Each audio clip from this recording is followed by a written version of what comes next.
Good evening students. मैं रामपाल मीणा से आचार्य इतिहास LBS गवर्नमेंट कॉलेज कोटपुतली। आज का मेरा व्याख्यान है एशिया और अफ्रीका में साम्राज्यवाद भाग 2। इससे पहले भाग 1 में मैं चर्चा कर चुका हूँ आपसे अफ्रीकी साम्राज्यवाद के बारे में। आज एशिया में जो यूरोपीय शक्तियों का जो साम्राज्यवाद है उस पर चर्चा करेंगे।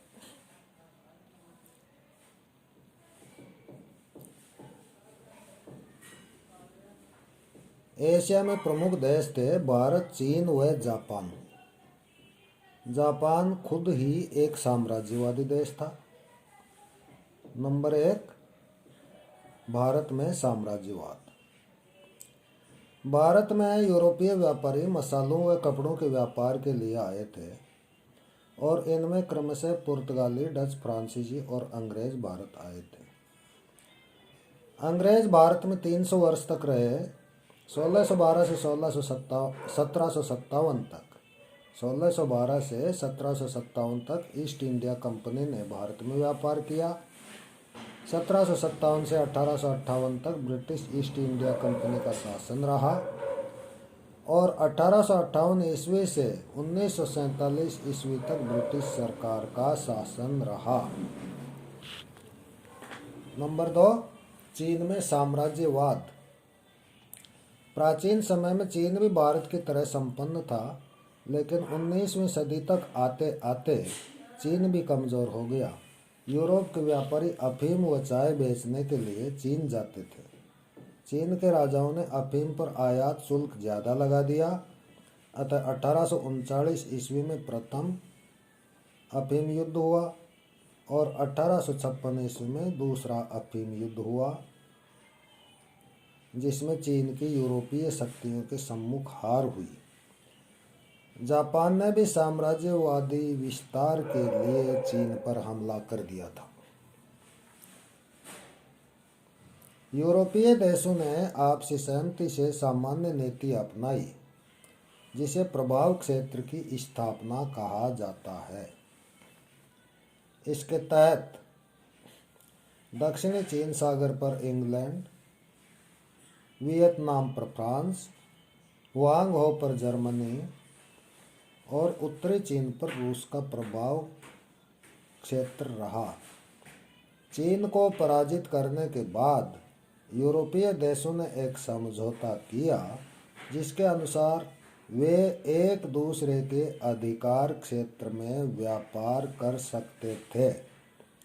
इन्हें कर नहीं देना होगा तथा वे वहाँ जमीन भी खरीद सकते थे।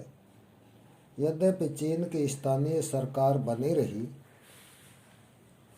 यूरोपियों ने प्रत्यक्ष नियंत्रण स्थापित नहीं किया, लेकिन चीन की संप्रभु शक्ति कमज़ोर हो गई।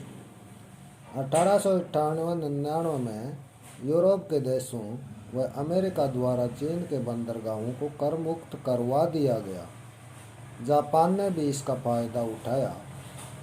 इस नीति को चीनी खरबूजे की बंदर बांट कहा जाता है। नंबर 3, जापान द्वारा साम्राज्यवाद। जापान का यूरोप से संपर्क 16वीं सदी के अंत में हुआ, जब पुर्तगाल, स्पेन व नीदरलैंड के व्यापारियों ने यहाँ प्रवेश किया था। 1549 में जेसुइट संप्रदाय का प्रथम धर्म प्रचारक फ्रांसिस जेवियर जापान आया। 19वीं सदी में प्रशांत महासागर में यूरोप वासियों की हलचल बढ़ी। 1825 में जापानी सरकार ने यूरोपीय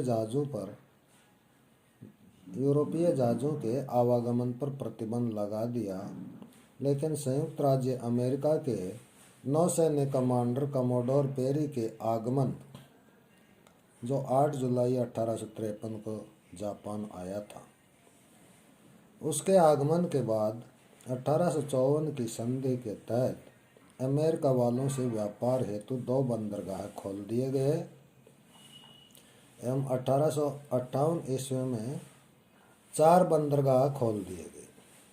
जापान को इसी प्रकार की संधियां इंग्लैंड, रूस व हॉलैंड के साथ करनी पड़ी, लेकिन 1868 ईस्वी में मेइजी पुनर्स्थापना के बाद जापान ने राजनीतिक, प्रशासनिक व सैन्य क्षेत्र में सुधार किया। वह औद्योगिक विकास कर स्वयं को शक्तिशाली बनाया और आधुनिकीकरण की प्रक्रिया से गुजरने के बाद वह स्वयं साम्राज्यवादी देश बन गया। जापान ने सर्वप्रथम चीन पर आक्रमण किया और चीन को पराजित कर कोरिया पर अधिकार कर लिया। 1904-05 में रूस को हराकर मंचूरिया पर कब्जा कर लिया।